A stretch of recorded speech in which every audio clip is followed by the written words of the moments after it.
What about severe abuse committed by a parent towards a child?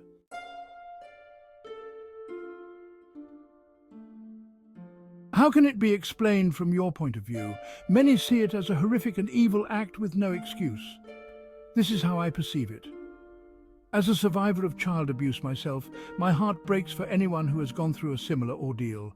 It is impossible to justify such actions from the standpoint of emotionally and mentally healthy humans. It is not meant to be justified or accepted.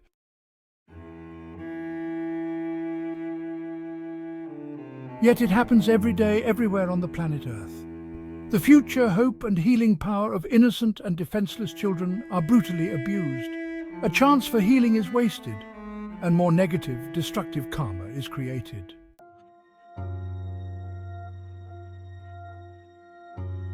Those parents or parental figures who abuse the innocence and defenselessness of a child create very heavy karma, not only for themselves, but also for future humanity. It is very disheartening to witness, yet it is once again a result of free will. The souls of the children who volunteer to come to such abusive families are brave souls with an enormous strength of spirit. They come to heal, knowing that they will most likely endure great suffering. Yet they come and offer healing, a chance to rise above the wounds of the past, to balance karma and initiate the heart's energy. Those who are dead to such offerings are truly dead inside. However, every generation makes progress. It may not be as rapid and global as we would hope, but it does take place. Soon, such unspeakable and unexplainable cruelty will be forgotten and only recalled as a savage human act of the past, much like cannibalism or genocide.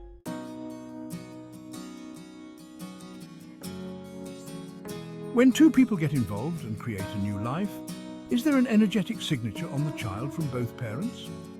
How does it work? Yes, the energy of two people does influence their children. DNA is not just a set of physical traits, facial features or eye color. There is a deeper energy that becomes a part of a child. Everything you create, manifest, and everything that you are is a product of the development and evolution of many generations before you. For instance, if someone becomes an accomplished scientist, the chances are that the energy manifested through their invention was dormant in at least 3 generations before them, sometimes even longer. No one reaches the pinnacle of manifestation in one lifetime. If we see someone as a talented artist, the chances are that this trait was developed in their ancestors a few generations before them. The same goes for destructive or negative qualities.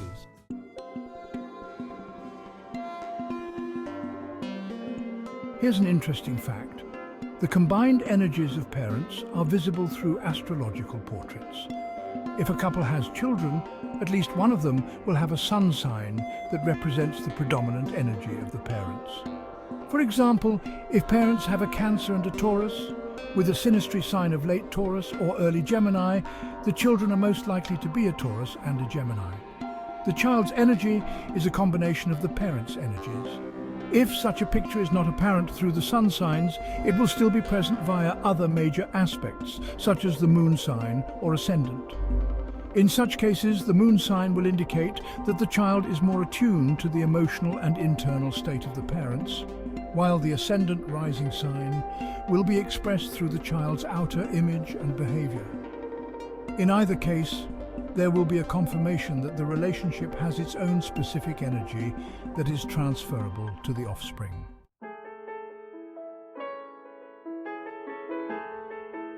Let's now discuss another type of relationship. Romantic relationships, marriage, twin flames, soulmates. There is a great deal of interest in such relationships as every human craves them. A deep soul connection is what every human craves. You see, because you come to Earth from a place where profound connections on the soul level are normal, it is something you're all predestined to miss and search for throughout your life in 3 dimensions. Missing your soul family comes as a price of being a human.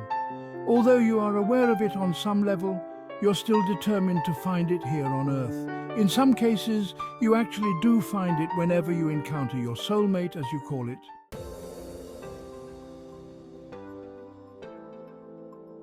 Yes, soulmates are real, and you do meet them in your human incarnation. Members of the soul family tend to incarnate together, And therefore, everyone living in physical reality meets their soul friends at some point, but not necessarily in romantic relationships.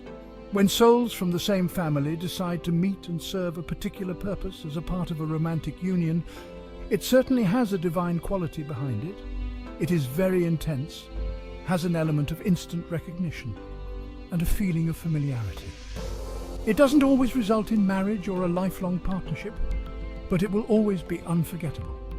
Sometimes it can be very painful and destructive, but it will serve the awakening of the soul.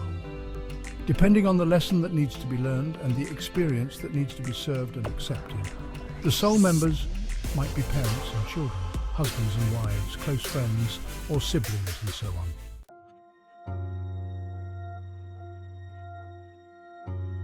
At this time, there is a misleading expectation based on fairy tales about how Prince Charming and a princess will meet and fall in love. It is not only erroneous, but perhaps a dangerous perception of what a meaningful romantic relationship is all about. What such fairy tales are trying to remind you is that there are certain meetings that are predestined, and they will play a significant role in people's lives. However, what is dangerous is to program young minds, particularly sensitive girls and some boys, with the idea that the magic of a relationship is finding the prince or princess charming. First, such an instant romantic attraction is often based on unrealistic expectations, and even if it happens sometimes, it is often based solely on physical attraction and therefore not sustainable as a long-term soulful alliance. True soulmates will feel a comfortable and inviting soul pool, which will help them overcome initial strangeness and empower the process of learning about each other. A partnership based on soul compatibility is often the strongest foundation for a relationship, with the highest potential for mutual development, support, and love. Be careful not to fall into the trap of an instant soul mating, as such high infatuation will inevitably lead to the lows of devaluation.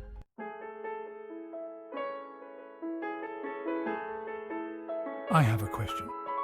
Once I fell deeply in love with a woman with whom I experienced very deep, intense feelings of longing and ecstasy. Once during meditation, it was revealed to me that she and I had been lovers once before. It was in the times of Assyria. I was a boy and she was a girl when we grew up together and became very close. Then she was taken to become one of the wives of a powerful man. To become close to her, I decided to work for that powerful man. The only way to work in the harem, however, was to become a eunuch. I underwent an agonizing castration in order to be close to her. By being responsible and a good caretaker, I was promoted to oversee the harem as one of the trusted men of the king. It was done in order to continue seeing the love of my life. We were involved romantically in secret for a while, until someone saw us and informed the king. She was hung in the public place to become a cautionary tale, and I was dragged by the horse until I died from my wounds. Karma was created between us. This time around, we met as two women who felt deep, unexplainable attraction to each other. Though she struggled with fears and distrust towards me, I could not understand it until the backstory was revealed to me. I was the cause of her premature death and tragedy, although we loved each other very much and I sacrificed a lot in order to be with her. We met again to settle the unsettled score of energies between us. This relationship left me deeply shaken up by her presence in my life. Once again, we could not be together due to external circumstances, and our relationship and sexual expression of it was complicated. In the end, we were both deeply affected by our experience of each other. I feel like the balance is finally reached as we liberated ourselves and each other as a result.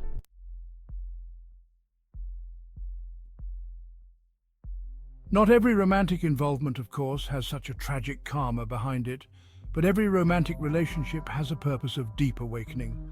It is meant to awaken or activate the heart chakra, and although it has a passionate element to it and activates all the lower chakras, red for sexual craving, orange for procreation and creativity, and yellow for a sense of yourself as an individual, your self-worth. After the heart chakra is activated, the entire energy body is awakened. At that point, a human has a chance to activate themselves to their fullest potential.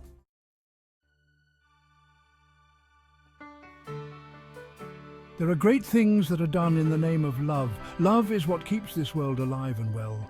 Romantic love is one of the most intensely expressive and deeply felt types of love. It is literally a wake-up call for a human soul. One either answers it and opens themselves widely, letting this wonderful energy in, or otherwise closes down and misses an opportunity altogether. It is a choice, of course.